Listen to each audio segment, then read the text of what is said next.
Bismillahirrahmanirrahim. Ke situ. Maka yang terjadi Bapak Ibu sekalian, Fir'aun ini didakwai 10 tahun oleh Nabi Musa alaihissalam. Setiap hari didakwain, tetap menolak. Saya simpulkan di akhir hidup Fir'aun, pada saat dia mau meninggal, ada 3 kejadian besar merupakan tanda-tanda paling besar dari Allah SWT kepada Fir'aun. Tapi subhanallah, tekak, keras kepala, nggak mau masuk Islam, nggak mau beriman pada risalah Nabi Musa alaihissalam, maka Allah tenggelamkan sekalian. Kejadian yang memuncak adalah yang pertama, waktu Fir'aun lihat Musa alaihissalam terus mendakwai, setiap hari bertambah pengikutnya, maka dia bilang, "Hai Musa, saya yakin kau penyihir." Musa udah bilang, "Saya bukan penyihir. Tongkatmu bisa berubah jadi ular, ini mukjizat dari Allah. Tanganmu bisa mengeluarkan cahaya." Karena Musa alaihissalam kalau tarik dari bawah ketiaknya, tangan kanannya keluar cahaya terang sampai silau, matanya Fir'aun bisa melihat. Tetap dia bilang itu sihir. Sebagai bukti sihir, saya akan tantang kamu dengan penyihir-penyihir saya. Baik, kalau Musa mengatakan kalau itu yang kau ambil putusan, silahkan, gitu kan? Iklankanlah di seluruh wilayah Afrika, seluruh Eropa, wilayah kekuasaannya, panggil semua penyihir yang merasa punya ilmunya paling hebat, datang. Fir'aun undang.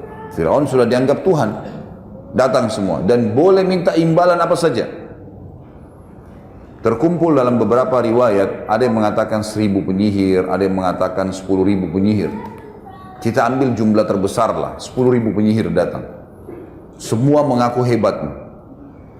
Begitu mereka ketemu sama Fir'aun, sebelumnya Fir'aun sempat tanya Musa, "Wahai Musa, kapan nih pertandingan kita, kapan nih antara kamu dengan penyihir-penyihir saya?" Musa alaihissalam tahu ada satu hari dulu, di zaman itu namanya hari zina, Yaumuz Zina, dalam Al-Quran dikatakan. Hari zina ini Bapak Ibu sekalian adalah hari di mana Fir'aun keluarkan singgasananya di depan halaman istananya, lalu orang-orang pada datang menyembah dia. Semua yang nyembah dikasih apa yang dia minta. Seperti itulah. Sama dengan Namrud, mirip. Tapi ini ada hari memang ditetapkan setiap bulan, hari itu dikenal dengan hari zina, gitu kan. Bukan perzinahan ya, tapi zina ini bahasa Arab dalam makna lain artinya perhiasan. Karena Fir'aun mengeluarkan singgasananya penuh dengan perhiasan-perhiasan emas, kemewahan yang luar biasa, supaya memukau dan orang makin yakin dia Tuhan. Kata Musa, hari zina saya akan tantang kamu hai Fir'aun, pada saat kau lagi dianggap Tuhan itu. Baik, Fir'aun dengan sombongnya mengatakan, baik, kumpul semua orang. Dan pada saat itu memang lagi berkumpul banyak orang. Beberapa athar menyebutkan sampai puluhan ribu orang berkumpul. Kumpul semua orang. Lalu datanglah penyihir-penyihir ini lalu berkata kepada Fir'aun, "Wahai Fir'aun, apa balasan kami nih kalau kami menang?" Kata Fir'aun, "Apa saja yang kalian minta, dan kalian akan menjadi orang-orang pendekat saya, dia menjadi penasihat-penasihat saya. Mau apa saja bisa dapat." Lalu kata mereka, "Mana lawan kami?" Kata Fir'aun, "Itu sana, 2 orang, Musa dan Harun." Mereka bilang, "Cuma 2 orang itu yang kita lawan." Penyihir-penyihir dengan sombongnya menantang, "Cuma 2 orang. Lalu untuk apa semua penyihir ini?" Kata Fir'aun, "Bunuh dulu dia. Hilangkan orang ini, baru kau bisa dapat. Tidak usah anggap remeh." Baik. Semua penyihir-penyihir ini sepakat kumpul. Kita nggak usah lama-lama nih, mumpung lagi ditawarkan jabatan yang tinggi, keluarin ilmu pamungkas kita saja.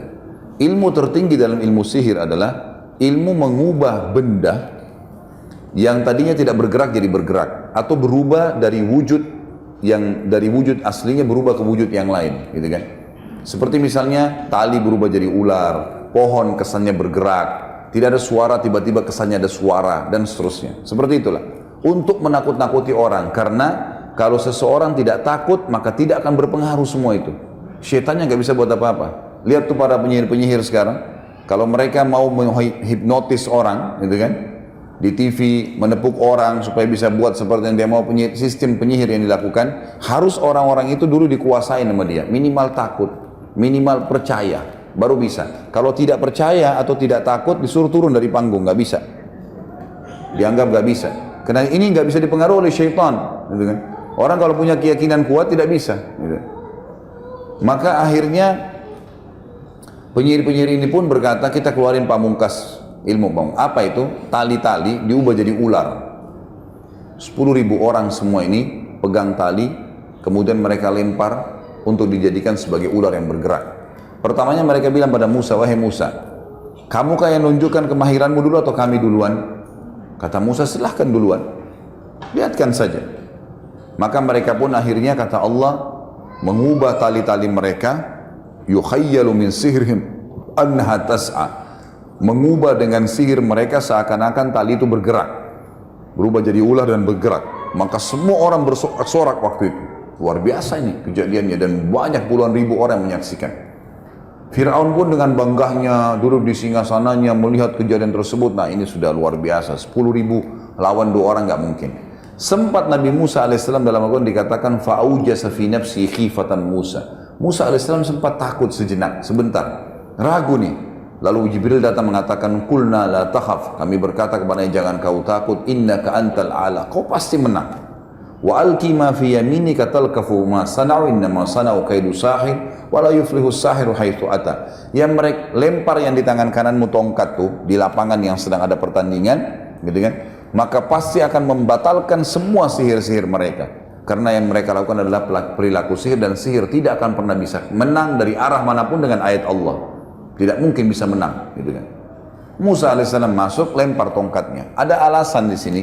Kenapa Al-Quran menceritakan kepada kita, tiba-tiba waktu tongkat Musa AS dilempar dan jadi ular, seluruh penyihir tersebut sujud dan berkata, kami beriman kepada Tuhannya Musa dan Harun. Apa rahasianya itu? Karena ternyata penyihir-penyihir ini tahu, tali yang mereka lempar jadi ular tidak bisa menyerang. Jadi kalau kita pun mengatakan Bismillah atau A'udzubillah, bisa kembali kepada wujud aslinya. Batal tuh, setan yang menghiasinya hilang.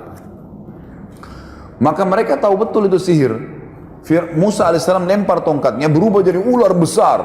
Mereka ular kecil, ini ular besar. Dan ularnya Musa alaihissalam jalan, lalu makan. Dimakanin satu-satu tuh ular mereka. Semua sampai ular terakhir, yang 10.000. Maka karena kejadian tersebut, kata Allah, fa'ulqiyas saharatu sujada. Semua penyihir sujud tiba-tiba. Qalu amanna bi Rabbi Musa wa Harun. Kami beriman kepada Tuhannya Musa dan Harun, gitu kan. Ini kejadian di depan matanya Fir'aun, di depan seluruh pengikutnya pada saat itu. Berarti dikalahkan nih. Dan Musa alaihissalam sekali lagi tidak minta Fir'aun untuk tinggalkan kerajaannya, tidak. Cuma beriman sama Allah, tetap kamu raja. Gak diganggu sebenarnya. Tapi tetap kejadian ini tidak membuat Fir'aun beriman. Gak beriman. Lalu apa yang terjadi? Kita lihat kejadian besar yang kedua. Allah datangkan lagi, ini saya bilang Bapak Ibu sekalian, kalau orang tidak gunakan akal fikirannya, hati nuraninya, sudah ada peringatan tidak dipegang, sudah ada peringatan, ya, sudah ada sampai kepada kita informasi untuk ibadah, tidak mau ibadah, maka nanti Allah datangkan peringatan lebih besar daripada itu. Kejadian kedua yang besar pada saat itu, berjalanlah kehidupan Fir'aun seperti biasa, Musa AS juga berdakwah, lalu Allah timpahkan cobaan yang berat yang kedua kepada Fir'aun dan pengikutnya, ditimpakan musim peceklik, kering, Mesir kering, gak ada air, sampai sungai Nil yang merupakan sumber kehidupan utama masyarakat Mesir habis airnya, habis kering, gak ada air. Fir'aun berusaha secara manusiawi, gitu kan, mendatangkan air, berikan tumbal. Ini sungai Nil ini sudah dilemparin sapi, lemparin kambing, lemparin anak gadis, tumbal, gak kalah ada airnya. Lalu dia lakukan upaya yang terakhir, sudah bertahun ini, berjalan setahun atau 2 tahun. Kata ulama berbeda pendapat, setahun atau 2 tahun terjadi musim peceklik yang panjang. Tidak ada lagi air. Lalu Fir'aun melakukan upaya terakhirnya adalah membiayai prajurit-prajuritnya untuk pergi keluar Mesir. Di wilayah Afrika yang lain ada air. Datangkan air. Tapi karena kemarau panjang, habis air, dengan hikmah Allah, prajurit-prajurit yang jumlahnya ratusan ribuan orang pergi ambil air itu, mereka kehausan tengah jalan, mereka minum air itu. Sehingga tidak ada air. Terakhir sekali, pengawalnya Fir'aun mengatakan, nih ya Fir'aun, air tinggal ini, segelas ini. Nggak ada lagi. Ini habis Anda minum, nggak ada lagi air, sudah habis. Sudah tidak ada lagi, upaya semua sudah dilakukan. Tidak ada yang ditinggalkan, semua uang sudah dikeluarkan, tenaga sudah dikirimkan, tumbal-tumbal, kembang 7 warna sudah dilempar, segala macam. Nggak ada manfaatnya. Fir'aun bilang, ini lucunya Tuhan bermusyawarah nih. Apa saran kalian? Mereka semua diam, tidak ada lagi. Apa yang mau dilakukan? Semua sudah dilakukan upaya maksimal, dan begini caranya Allah mengingatkan sebenarnya. Gitu kan? Terakhir ada satu orang penasihatnya bilang, begini Fir'aun, ada satu yang belum anda lakukan, tinggal satu ini, nggak ada lagi sudah. Fir'aun dengan semangat, apa itu? Anda belum minta kepada Tuhannya Musa. Tinggal itu tuh yang belum. Yang lain semua sudah kita usahakan. Maka dengan semangat dia mengatakan, baiklah, panggil Musa. Dengan hikmah Allah, Musa alaihissalam dengan orang-orang beriman ini tinggal di satu lokasi, gitu kan? Di wilayah Mesir juga, di pinggiran Mesir, ada sumur, airnya banyak. Jadi orang beriman subur saja, nggak ada masalah. Dan Fir'aun tidak tahu kalau ada subur di situ. Musa alaihissalam hidup makmur, nggak ada masalah. Datang Musa alaihissalam ke istana. Fir'aun tidak mau tunjukin ya kelemahannya. Lalu dia bilang, wahai Musa, kau mengaku punya Tuhan yang bisa mampu mengerjakan apa saja. Bukan begitu? Kata Musa, iya benar. Baik, sekarang kau tahu Mesir lagi ditimpa paceklik, panas. Sungai Nil pun habis airnya. Ini masyarakat kehabisan air. Kalau Tuhanmu bisa turunkan hujan dari langit, maka saya akan beriman. Musa alaihissalam senyum berkata, wahai Fir'aun, betul yang kau ucapkan ini? Kalau Allah Tuhanku, diulangi begini, Tuhanku dan Tuhanmu Allah menurunkan air dari langit dan hilang nih masalah di Mesir, kau akan beriman? Kata Fir'aun, kalau Tuhanmu turunkan hujan dari langit yang saya tidak bisa lakukan, tentu saja. Dan ini jadi saksi semua nih. Orang-orang dayang-dayangnya, Perdana Menterinya, semua jadi saksi semua. Di depan mata Fir'aun, Musa alaihissalam angkat tangan mengatakan, ya Allah, zat yang telah menahan turunnya hujan untuk masyarakat Mesir. Jadi bahasanya jelas, ini yang menahan hujan kamu ya Allah, gitu kan? Ya Allah, zat yang telah menahan hujan untuk masyarakat Mesir, turunkanlah hujan ini sebagai tanda kebesaranmu. Belum Musa alaihissalam turunkan tangannya, hujan lebat sebulan. Sebulan non-stop sampai sungai Nil penuh. Semua masyarakat hidup tenang lagi kembali. Pertanyaannya, beriman ke Fir'aun? Fir'aun mengucapkan kalimat kufur, Bapak Ibu sekalian. Hati-hati dengan kalimat begini. Begitu sudah subur semua, kata Fir'aun apa? Sudah sekarang saatnya hujan turun. Hanya itu. Ini seperti Bapak Ibu sakit bertahun-tahun berobat, gitu kan? Nggak sembuh-sembuh. Satu kali sholat tahajud, mulai berdoa sama Allah, terus tiba-tiba ketemu dokter, ketemu resep sembuh. Wah, dokter saya hebat. Subhanallah. Allah yang sembuhin gitu. Kok bisa dokternya? Dokter kan semua resepnya semoga lekas sembuh, tidak ada pasti sembuh. Enak benar kita kalau ke dokter dia bilang pasti sembuh, itu luar biasa. Nah, ini tidak ada dokter begitu, sehebat apapun dia, gitu kan? Jadi harusnya hati-hati dengan kalimat kufur begini. Baik, berjalan kehidupan lagi. Ternyata dengan kejadian tersebut tersebar satu wilayah Afrika. Kalau Fir'aun yang kita akui sebagai Tuhan juga minta tolong sama Tuhannya Musa. Berarti Tuhannya Musa lebih hebat tuh. Banyak orang beriman kepada Musa alaihissalam, beriman kepada Allah. Fir'aun melihat komunitasnya dia makin kecil, tinggal yang di sekitar kerajaan. Yang lainnya ini kena tampiasan dakwanya Musa alaihissalam. Tidak juga mau beriman, padahal Musa tidak minta kerajaannya. Musa bukan datang mau merebut kerajaannya nih. Didakwahin baik-baik, cuma beriman kamu tetap dengan kerajaanmu, silahkan dengan kekayaanmu, dengan pakaian mewahmu, silahkan. Tapi hukum Allah berlaku. Nggak mau. Akhirnya dia kerahkan, ada pasukan khususnya Fir'aun. Kalau kita mungkin Kopassus khusus. Fir'aun tidak pakai kecuali dalam keadaan darurat. Dikeluarkan pasukan tersebut, ditambah dengan seluruh pasukan perangnya. Kata Fir'aun, sekarang saya akan bunuh Musa.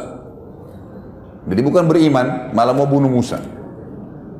Musa alaihissalam begitu dengar Fir'aun keluar dengan pasukannya manusiawi, dia pergi. Musa alaihissalam pergi, lari terus dikejar oleh ini ribuan pasukan, gitu kan? Puluhan ribu orang pasukan perang dengan pedangnya, dengan perisainya, siap perang. Mengejar Musa alaihissalam dengan Bani Israel. Dikatakan dalam riwayat ada 12 suku Bani Israel. Jumlahnya ratusan orang saja, nggak banyak gitu. Yang ikut sama Musa, banyak orang beriman, tapi yang ikut lari itu tidak banyak, gitu kan? Maka larilah Musa alaihissalam sampai tiba di tepi Laut Merah. Di depan Laut Merah, di belakang pasukan Fir'aun yang beringas sudah siap membantai mereka.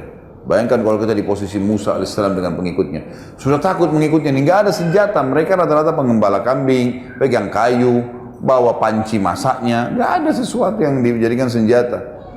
Maka dalam Al-Quran diceritakan pengikut Musa sempat mengatakan, ya Musa, inna mudrakun, kita sudah terjangkau nih, kita akan dibantai nih.